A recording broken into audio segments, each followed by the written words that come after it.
ഓം ശ്രീ മാത്രേ നമ. ഇന്ന് ഓണവിശേഷങ്ങൾ, പ്രത്യേകിച്ചും പൂക്കളത്തെക്കുറിച്ചാണ് നമ്മളിന്ന് സംസാരിക്കുന്നത്. അത്തം നാളിൽ നമ്മൾ പൂക്കളമിടാൻ ആരംഭിക്കും. അത് തിരുവോണ നാൾ വരെ, അത്തം പത്തോണം, അത്തത്തിനാൾ തുടങ്ങുന്ന പൂക്കളമിടി അങ്ങനെ തിരുവോണ നാൾ വരെയാണ് തുടങ്ങുക. ഇപ്പം നമുക്ക് അത്തമൊക്കെ കഴിഞ്ഞ് ശനിയാഴ്ച അത്തം തുടങ്ങി ഇങ്ങനെ ദിവസങ്ങൾ ഇങ്ങനെ മുന്നോട്ട് പോയിക്കൊണ്ടിരിക്കുകയാണ്.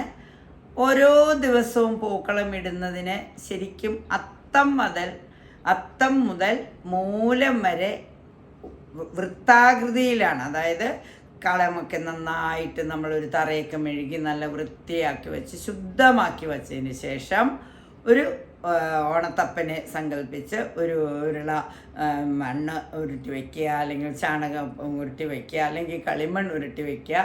എന്നിട്ട് അതിൽ നമ്മൾ ഒരു മുക്കുറ്റിയൊക്കെ ഇങ്ങനെ ഭംഗിയായിട്ട് സമൂലം നല്ലൊരു പൂവോടുകൂടിയ ഒരു മുക്കുറ്റി വയ്ക്കുക. അതിന് ചുറ്റും തുമ്പപ്പൂ ഇടുക, പിന്നെ മറ്റു പൂക്കൾ ഇടുക. അതാണ് ചടങ്ങ്. അങ്ങനെ ചടങ്ങായി വൃത്താകൃതിയിൽ പൂക്കളം ഇടുന്നു അത്തം നാൾ മുതൽ. ഭയങ്കര വിശേഷമാണ്. വീടിൻ്റെ മുൻവശത്ത് വൃത്തിയായി മെഴുകിയ നിലത്തെ അല്ലെങ്കിൽ നല്ല തുടച്ച അരത്തിണ്ണയിൽ നമ്മൾ ഭംഗിയായി പൂക്കളം ഒരുക്കുന്നു.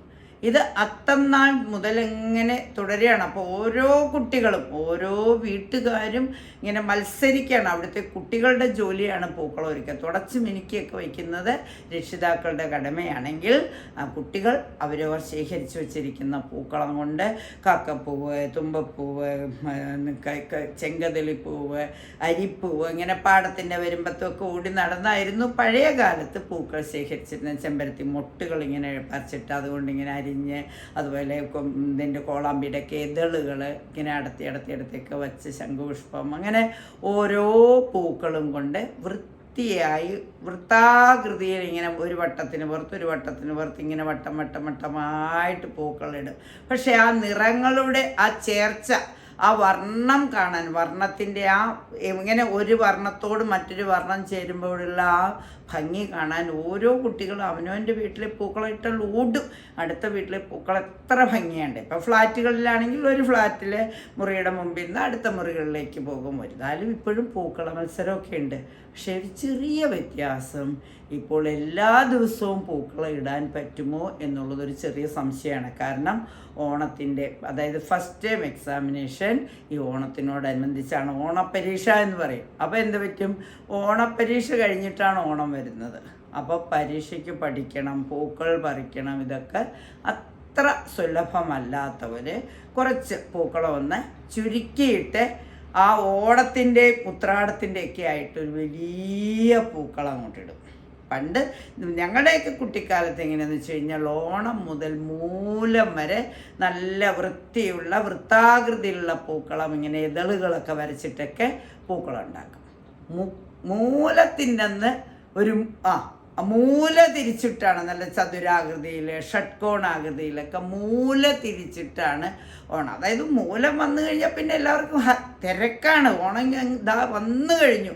പൂരാടം കൂടെ കഴിഞ്ഞാൽ പിന്നെ ഉത്രാടം ഒന്നാം ഓണമാണ്. അപ്പോൾ പൂക്കളത്തിന് മാത്രമല്ല, ഓണത്തപ്പനെ വരവേൽക്കാനായിട്ട് ആർപ്പും കുരവയും ഒക്കെ ആയിട്ട് ഇങ്ങനെ വീടിൻ്റെ പടിക്കൽ നിന്ന് എതിരേക്കുന്നതിന് കുരുത്തോലേക്ക് അരിഞ്ഞു കൂട്ടും. തുമ്പക്കുടം, അതുപോലെ മറ്റു പൂക്കളുടെ ഇലകൾ, തണ്ടുകൾ, പൂക്കൾ നിറച്ചിട്ടിങ്ങനെ വരിയായിട്ട് ഇങ്ങനെ അലങ്കരിച്ചാണ് ആദ്യം ഒരു ഓണത്തപ്പനെ വയ്ക്കും. അത് കഴിഞ്ഞിട്ട് പിന്നെ ഇടയ്ക്കൊക്കെ തൂശൻ്റെ ഓണത്തപ്പനെ വെച്ച് അരിമാവ് കൊണ്ട് തളിച്ച് ശുദ്ധം ചെയ്തിട്ട് പിന്നെ പൂവടയൊക്കെ നീതിച്ചാണ് ആൺകുട്ടികളൊക്കെ ആർപ്പും കുരവയും ഇട്ടാണ് സന്തോഷമായിട്ട് ഓണത്തപ്പനെ എതിരേറ്റ് വലിയ പൂക്കളം തീർക്കും. ചെത്തിപ്പൂ കൊണ്ടും തെങ്ങിൻ പൂക്കല, ഈ കമുങ്ങൻ പൂക്കലയുടെ അരി കൊണ്ടും ഒക്കെ ഇടുന്ന പൂക്കളം എന്ത് ഭംഗിയാണെന്നറിയാമോ? ആ പൂക്കളം കാണാൻ തന്നെ വളരെ ശോഭയായിട്ട് നല്ല പൂക്കളമൊക്കെ ഇട്ട്, അപ്പോൾ നമ്മുടെ മനസ്സ് എല്ലാ വിഷമങ്ങളും മാറുകയാണ്. കുട്ടികൾക്ക് ഒരു കല, അവരുടെ ആ ബോധം വരികയാണ്. കലാബോധം വന്നു.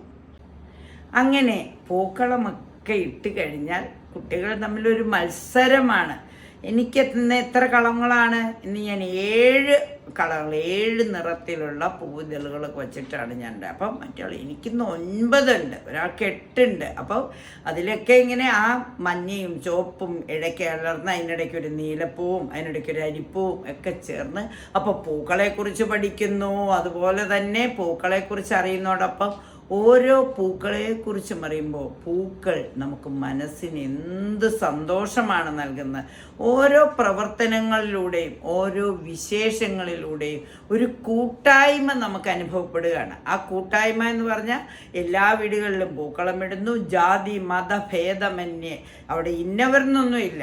അതുപോലെ സ്കൂളുകളിലെ മത്സരത്തിന് ഇതൊരു മുന്നോടിയാണ്. ഇപ്പം സ്കൂളുകളിൽ മാത്രമല്ല, എല്ലാ കുടുംബ യൂണിറ്റുകളിലും പൂക്കള മത്സരമുണ്ട്. അതുപോലെ ഓരോ യൂണിയൻകാരുടെ വകയും പൂക്കള മത്സരമുണ്ട്. അപ്പം വീട്ടിൽ പൂക്കളമിട്ട് പരിശീലിച്ച് പുറത്ത് മത്സരശീലം ഉണ്ടാവുന്നു. ആ മത്സരങ്ങളിലൊക്കെ വിജയിക്കണമെന്നുള്ള ആഗ്രഹമുണ്ടാകുന്നു.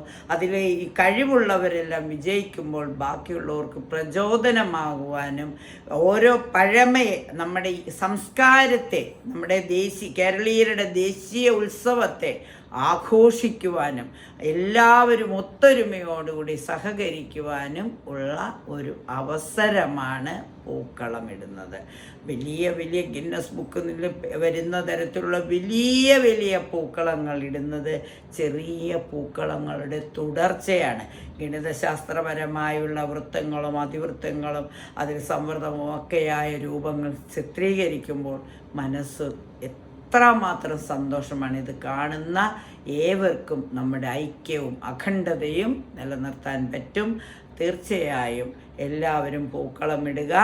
നമ്മൾ ആ സമയത്ത് പൂക്കളമിട്ട് മഹാബലി ചക്രവർത്തിയെ എതിരേൽക്കുമ്പോൾ, അതായത് അസുരനെന്നോ ദേവനെന്നോ ഭേദമില്ലാതെ ഒരാൾ രാജ്യം, ഒരു അസുരൻ രാജ്യം വളരെ ഗംഭീരമായി ഭരിക്കുകയും ജനങ്ങൾക്ക് ദാരിദ്ര്യമൊന്നും ഇല്ലാതിരിക്കുകയും ചെയ്തപ്പോൾ സ്വർഗലോകത്തിന് അധിപതിയാവുമോ എന്ന് ഭയന്ന് ദേവന്മാർ മഹാവിഷ്ണുവിനോട് അപേക്ഷിക്കുന്നു. മഹാവിഷ്ണു വാമനാവതാരം എടുക്കുന്നു, വന്ന് ഭിക്ഷയാചിക്കുന്നത് പോലെ 3 അടി മണ്ണ് ചോദിക്കുന്നു, മണ്ണളന്നു കൊടുക്കുന്നു, അവസാനം തികയാതെ വരുന്നു, ലോകങ്ങൾ കീഴടക്കുന്നു.